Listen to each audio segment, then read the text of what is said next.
325, dress and grooming, 332, working periods, 619, district audit. May I get a motion? Is there any discussion? Other than that, these will be covered in your report later on. All those in favor say aye. Aye. Opposed? Double D passes. Double E, that the Octorara Board of School Directors approve the following policies, second reading. 103, discrimination, harassment affecting students. 104, discrimination, harassment affecting staff. 105.2, exemption from instruction. And 606, tax collection. Can I get a motion? And a second? Is there any discussion? Hearing none, all those in favor, please say aye. Aye. Opposed? That passes. Which takes us to Joellen and the Policy Committee report. Joellen? Yes, Policy Committee met at 6 o'clock in this room to go over the second reading of those policies just named. Details available in the minutes, but just to review, the 103 on discrimination, harassment of students. Changes were made to eliminate the compliance officer and change that wording to the Title IX coordinator throughout that policy. In 104, the discrimination and harassment affecting staff, the changes were made to eliminate the compliance officer and change that to the Title IX coordinator wording. In 105.2, the exemption from instruction, changes were made on the recommendations of PSBA. The one section to note there is just notification and a chance for parents to opt out of some of the science type things like dissection, incubation, things of that nature, that parents would be notified and have a chance to opt out. 606, the tax collection, thanks to Mr. Stabile on recommending some changes due to the tax collection process and updating that to work for us. This evening then we also did a first reading through 140 of charter schools. Those are again changes that come to us from the PSBA. There's the addition that charter schools will submit monthly reports about enrollment to the district. The 221 on the dress and grooming of students includes just an added protection of like cultural things like that. And then same for policy 325 for dress and grooming of staff. That's the main addition recommended by PSBA. 332 for the working periods. Very minimal changes to wording that sort of just open up the flexibility of how and when to use that, but nothing major. 619, the district audit. The main changes in wording that came through, just kind of open it up to include the state level audit is what I saw there, but we're accepting the changes that were recommended by PSBA. And that was it for the policy committee this evening. Thank you. Anyone have any questions for Joellen? No, Mike? Finance? Finance met immediately after the policy committee in this room. The preliminary budget is complete. Predictions are conservative to account for potential discrepancies. The total revenue for the year is estimated to be about 63.7 million, and we've budgeted for 69.9. So there is about a there is a deficit that is caused by prior discrepancies. We discussed the effect of various mill increases for informational purposes only, and as well as the impact of various tax options for informational purposes. There's several cost-saving initiatives intended to fill that void between the budget and the anticipated revenue. They include staffing and resizing options, elimination of unnecessary expenditures, search for unconventional revenue streams, analysis of long-term debt service, charter school plan. It's important to note that $1.5 million is actually contingency funds that aren't necessarily going to be spent, and as mentioned, the numbers are conservative estimates, therefore we expect to actually gain a little bit more revenue in that decrease in the gap. And then finally, there's plans in place to ensure that similar discrepancies don't occur in the future, and there is going to be a special budgetary meeting June 22nd to allow the preliminary budget to sit for the required 30 days for public review. Thank you. The IU report is kind of weird because this is actually for the meeting in March. The IU board met twice before we had a meeting where I filed my report here. Basically, in the March meeting, we went over the budgets that we just voted for and passed for the core budget and the OC-Ed budget. We will be doing the marketplace budget later that the IU has. That's the marketplace is the one that you pay for sort of à la carte. And the IU did a presentation on that, that the costs have risen 1.82%.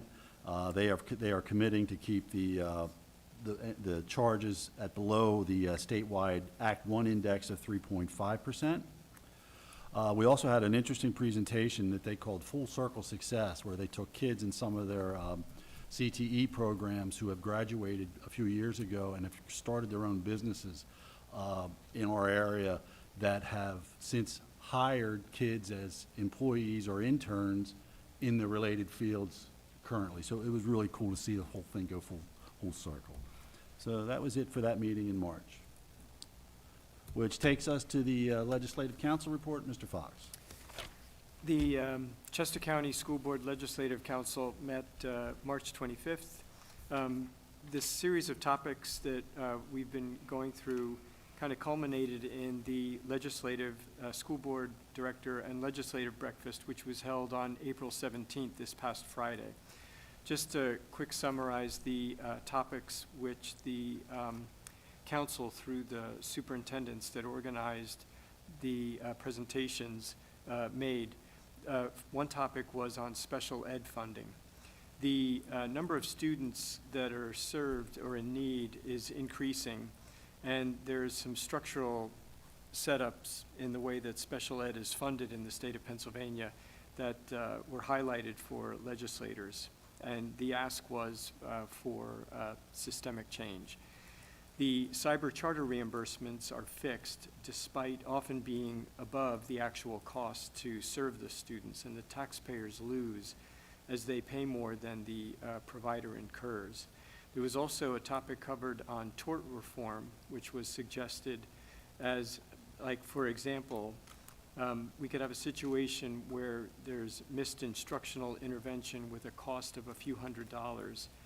Parents are incentivized to sue for hundreds of thousands, and then a district is incentivized to settle for 70 to 100,000.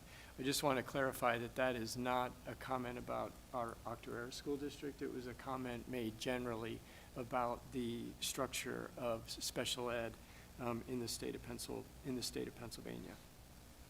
On the topic of basic ed, costs that school districts can control have been rising at or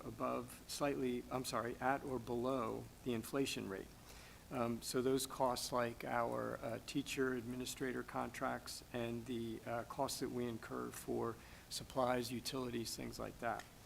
The two areas that we have to fund with basic ed monies that come from the state are charter and cyber schools and special ed. And when they showed a graph, and I don't have the slide yet, but when I get it, I'll share it. It had those two bars for the percent growth over a 10-year period, far exceeding inflation. But those two costs are out of our control. So the message there that I got was that school boards, not just here, but everywhere, are doing the job that they need to do to control costs. There's systemic setup with special ed and cyber and charter schools that everybody's having to manage, but it's outside our control. Unfunded mandates were brought up to raise awareness and request for funds to accompany demands made by state legislators when they pass the bills. And we talked about reducing the transportation requirement from 10 to 5 miles for charter schools as a way to save costs, but there seemed to be little interest in picking that up at the table with the legislator that we were invited to attend with. And so the path that he suggested was that we might want to contact legislators on that topic. So I would leave that with you. And that's it. We meet again this Wednesday. We meet monthly. We'll meet again on April 22nd. Thank you. Thank you for your time there. Which takes us to other announcements? Yeah, no, old or new business. Is there any old or new business? Have we ever had any old or new business? I've been on this board 22 years. Occasionally? Yeah, okay. Other items and announcements? And how is that different than old or new business? I was just going to congratulate our student athletes once more and thank Mr. Fantazzi and his team for putting that together today. That's going to be a regular exercise that we'll bring to the board after each season. And I think it's important that we recognize the great accomplishments of our kids, which have been pretty incredible. So thanks again. All right, visitors' comments. This is for general items. If you have a visitor's comment about anything in particular, just please come down, state your name and your municipality. Seeing none? Okay, administration. Any comments from the peanut gallery? John? I'm getting ahead of Dennis. Big thank you to our IT department and to our school counselors for taking care of the logistics for PSSAs this week, next week, and the following week. It's a big job, and they do a really good job, so thank you. Agreed. And first line on my comments tonight is that PSSA begins tomorrow for our middle school and our elementary school as well. We have, a full focus from our students on the PSSA testing, and then in the afternoon we will have some fun activities, ice cream social, different events, get them outside on a nice rotational basis. So students are excited about it. We met with them all today. They are prepared. They've been working hard all year. Teachers have prepared them. Students have worked hard to be prepared. They're confident and excited to celebrate their learning beginning tomorrow with the PSSA. The Envirothon, so one of the added bonuses among the many of bringing sixth grade back into the building and forming a middle school is the added bonus of the Envirothon Club. And so the Envirothon will be heading to Hibernia Park on Thursday of this week. Our seventh grade, we have a lot of trips coming up. Seventh grade's heading to the Stroud Water Research Center this week. Half of them are. We have the eighth grade going to the zoo coming up on Friday. The band is heading to Baltimore to see the symphonic orchestra there. Washington, D.C. trip coming up for the eighth graders, and then a number of other trips for fun. So we have 32 days remaining, and it's a fun-packed learning and memory-making time. So exciting times in the middle school. Thank you. Dr. Proper. Just briefly, I just wanted to, Dr. DeCoche stole my thunder, but just wanted to say thank you to the athletes that were present tonight, and I look forward to again, showcasing our athletes again for the spring and then again next year as well. I just wanted to share that he just told us that we have 32 days left. So that probably sends a little bit of panic to some parents, particularly those of seniors that are on the cusp of leaving Octorara, but it's a very exciting time for them. This week we have our senior class meeting where they'll be getting a packet of all the information of all the things that are happening from now until the end of the school year, where we really prep them for the days to come and all the way up to the great culminating event of commencement on June 5th. As always, we're shooting for an outside venue. That's if Mother Nature cooperates, but we have a lot of events happening between now and the end. We start selling prom tickets next week. I mean, it's just a jam-packed, last 32 days. So looking forward to that, and looking forward to inviting you as a board to attend some of these events. You'll get some invitations for our academic awards, academic dinner, academic honors dinner, and then certainly we would love to see you at commencement, which I expect. All right, so thank you very much.